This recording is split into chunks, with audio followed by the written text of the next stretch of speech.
আসসালামু আলাইকুম রহমতুল্লাহি ওবরাকাতু। টেকনিক ইজি এডুকেশনের আজকের ক্লাস থেকে তোমাদের সবাইকে স্বাগত জানাচ্ছি। আমি হুমায়ুন কবির। আমরা ইসলাম শিক্ষা বইয়ের চতুর্থ অধ্যায়ের মানব সেবা থেকে কথা বলবো। হাদিসের আলোকে আল্লাহ তাআলা কাকে সাহায্য করে থাকেন? যে আরেকজনকে সাহায্য করে আল্লাহও তাকে সাহায্য করেন। ইরহামু মাংফিল আরদ ইয়ারহামুকুম মাংফিস সামা। তুমি জমিনবাসীদের উপরে দয়া করো, তাহলে আসমানে যিনি আছেন তোমার প্রতি দয়া করবেন। তাহলে হাদিসের আলোকে আল্লাহ কাকে সাহায্য করতেই থাকেন? যে আরেকজনকে সাহায্য করে। সৎ ব্যবসায়ী, আমানত রক্ষাকারী, বৃক্ষরোপণ করেই, এগুলোও ভালো কাজ, কিন্তু হাদিসের আলোকে স্পষ্টভাবে আসছে যে যে আরেকজনকে সাহায্য করে আল্লাহ তাকে সাহায্য করেন। কোনটির মাধ্যমে তুমি মানব সেবা করতে চাইবে? নফল সালাত এটা ইবাদত, কিন্তু এটার মাধ্যমে মানব সেবা করা যায় না। কোরআন তেলাওয়াত এটাও ইবাদত, কিন্তু এটার মাধ্যমে মানব সেবা করা যায় না। বন্য প্রাণী সংরক্ষণ এটা সমাজ সেবা হতে পারে, বা প্রাণী সেবা হতে পারে, বা খেদমতে খলক হতে পারে, আল্লাহর সৃষ্টির সেবা হতে পারে, কিন্তু এটা মানব সেবা না। মানব সেবা হলো ক্ষুধার্তকে খাদ্য দান করা। পরের প্রশ্নের জন্য আমাদেরকে একটা উদ্দীপক পড়তে হবে। সেখানে লেখা আছে, জাহিদ ও তার বন্ধুরা মিলে শুক্রবার মুসল্লিদের নিকট থেকে কিছু টাকা সংগ্রহ করে। সম্প্রতি ঘূর্ণিঝড়ে আক্রান্ত এলাকায় মানুষের মাঝে তা বিতরণ করেন। জাহিদের সহপাঠী শফিকের নিকট তার এক বন্ধু একটি ল্যাপটপ জমা রেখে গ্রামের বাড়ি বেড়াতে যায়। বন্ধু বাড়ি থেকে ফিরে এসে ল্যাপটপটি ফেরত চায়, কিন্তু শফিক ল্যাপটপ ফেরত দিতে অস্বীকার করে। আমরা দেখতে পেলাম এখানে দুইটা চরিত্র। একটা হলো জাহিদ আর তার বন্ধুরা মিলে টাকা সংগ্রহ করে ঘূর্ণিঝড়ে আক্রান্ত মানুষদের সহযোগিতা করেছে। আর একজন ল্যাপটপ জমা দিয়ে গ্রামের বাড়িতে গেছে, পরে আসার পরে ফেরত দিতে অস্বীকার করছে। প্রশ্ন হলো, জাহিদ ও তার বন্ধুদের ভূমিকাটি কিসের শামিল? মানব সেবা, তাকওয়া, ওয়াদা পালন বা সত্যবাদিতা নয়। তিনি ঘূর্ণিঝড়ে যারা আক্রান্ত হয়েছে তাদেরকে সেবা করেছেন, সুতরাং এখানে গ নম্বর সঠিক। শফিকের কর্মকাণ্ডের ফলে সে মানুষের আস্থা হারাবে, ইমান হারা হবে, দুনিয়ার জীবনে ক্ষতিগ্রস্ত হবে।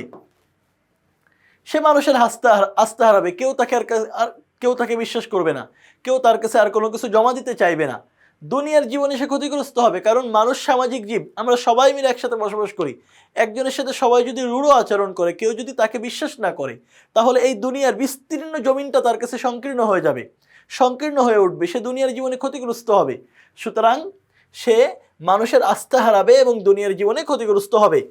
1 এবং 3 সঠিক, 1 3 আছে খ নম্বরে, সুতরাং এখান থেকে আমরা খ নম্বরকে সঠিক হিসেবে গ্রহণ করছি। পরের প্রশ্নের উত্তর দেওয়ার জন্য আমাদেরকে আরো একটা উদ্দীপক পড়তে হবে। জনাব আনিস একজন সমাজকর্মী।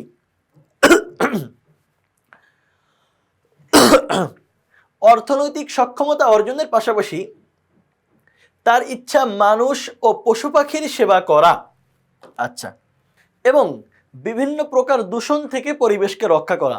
আমরা দেখতে পেলাম এখানে একজন সমাজকর্মী, তার ইচ্ছা হলো অর্থনৈতিক সক্ষমতা অর্জন করে মানুষ এবং পশু পাখি সবার সেবা করবে, সাথে সাথে পরিবেশকেও দূষণ থেকে রক্ষা করবে। প্রশ্ন হলো, জনাব আনিস নিজ অভিপ্রায় পূর্ণ করতে পারলে অর্জন করবেন। তিনি যদি তার অভিপ্রায়টা পূর্ণ করতে পারেন, তিনি যদি অর্থনৈতিক সক্ষমতা অর্জন করে মানুষ পশু পাখির সেবাও করতে পারেন এবং বিভিন্ন প্রকার দূষণ থেকে প্রকৃতিকে পরিবেশকে রক্ষা করতে পারেন, তাহলে কি হবে? আত্মশুদ্ধি হবে না। এখানে আত্মশুদ্ধির কোনো সংশ্লিষ্টতা নাই, বরং তিনি সওয়াব পাবেন এবং পুরস্কার পাবেন। 2 3 সঠিক। তাহলে আমরা উত্তর দেওয়ার জায়গায় গিয়ে যেখানে 2 ও 3 আছে সেখান থেকে আমরা সেটাকে সঠিক হিসেবে গ্রহণ করব। আচ্ছা, আমরা চলে আসছি 2 আর 3 কোথায় আছে? গ নম্বরে। সুতরাং এখানে সঠিক উত্তর হলো গ নম্বর। জনাব আনিসের ইচ্ছা পূর্ণ করতে হলে তাকে কি করতে হবে? দেখো, জনাব আনিস আগে কি করতে চেয়েছে, তার ইচ্ছাটা কি, এটা আমাকে জানতে হবে। তার ইচ্ছা হলো তিনি অর্থনৈতিক সক্ষমতা অর্জন করে মানুষ ও বন্য প্রাণীর হেফাজত করবেন আর সাথে সাথে পরিবেশকে রক্ষা করবেন।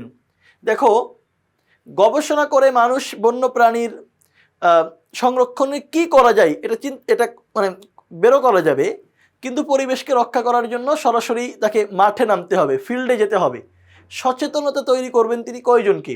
কারখানা নির্মাণ করলে তো পরিবেশ আরও বেশি দূষণ হবে। আমাদের ঢাকা শহরের বুড়িগঙ্গা নদীর আর তুরাগ নদীর যেই পরিস্থিতি, কারখানার বর্জ্যগুলো সেখানে ফেরার পরে, তাহলে তাকে বৃক্ষরোপণ করতে হবে।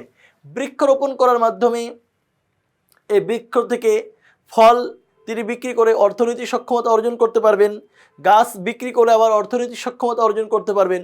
আবার গাছ যতদিন আছে ততদিন এই গাছ দ্বারা তিনি পরিবেশের একটা ভারসাম্য রক্ষা করতে পারবেন।